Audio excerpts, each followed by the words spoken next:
43-year-old Wesley Brownlee, who is a Stockton resident, is the suspect in these killings. He'll be arraigned in court on Tuesday. At the time of his arrest on Saturday at 2 a.m., Stockton police say that they found a gun in his car. We watched his patterns and determined early this morning he was on a mission to kill. He was out hunting. The deadly shootings began in April last year in Oakland. Police say that the suspect shot and killed 39-year-old Juan Vasquez Serrano. And then 6 days later, the shooting of a homeless woman in Stockton. She survived. Then this summer, 5 more victims in Stockton, most of them Hispanic men, starting on July 8th with the killing of 35-year-old Paul Yaw to September 27th with the shooting death of Lawrence Lopez Sr. And we're learning new details tonight, including that investigators have connected all of the attacks to a single gun. Our ABC 10's Van Tu looked into the 43-year-old's past and discovers another disturbing pattern. Van. Well, Luke, police say Brownlee had a criminal history with at least 4 cases in San Joaquin County, many of them traffic infractions. But Luke, there are more concerning patterns. All of the known killings were within 2 miles of the addresses associated with Brownlee, 3 of them within hundreds of feet. Now, we spoke to neighbors tonight, left rattled, now connecting all of the dots. A suspected killer next door. It's kind of crazy, it was that close.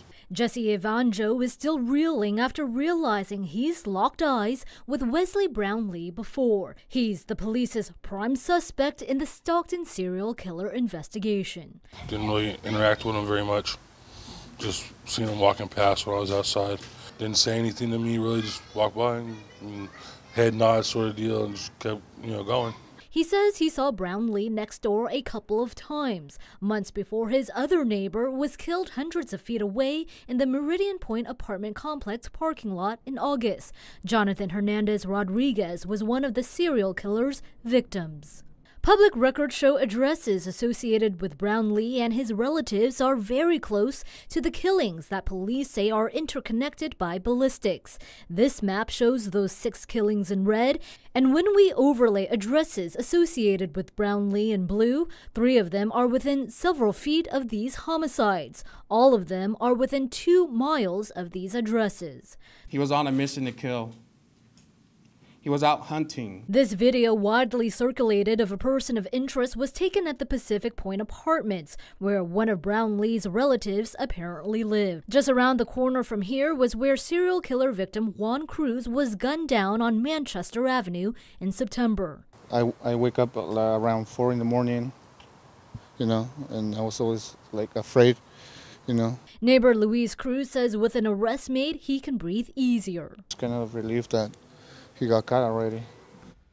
Well, Luke, a lot of people breathing a sigh of relief today. Police were even sharing photos of people who had sent them flowers and cards just to really thank them for making an arrest in this case. Yeah, relief is a word that we've heard a lot in the last 24 hours. There was talk that a case in Chicago could be connected with these serial killings. Yes, so the Stockton Police Department had been in talks with the Chicago Police Department in their case called the Duck Walker case, but so far the update there is that police have ruled out any connection between the Stockton and Chicago cases. Okay, and so now Brownlee is a suspect charged in connection with the Stockton serial killings. Has he been charged? Yes, so he is booked in the county jail on open charges, including a lot of weapons charges and even a felony murder charge. So he will be due on court on Tuesday, and he is being held without bail, Luke. All right, so ABC 10's Van Tu, thank you for your reporting out of Stockton tonight.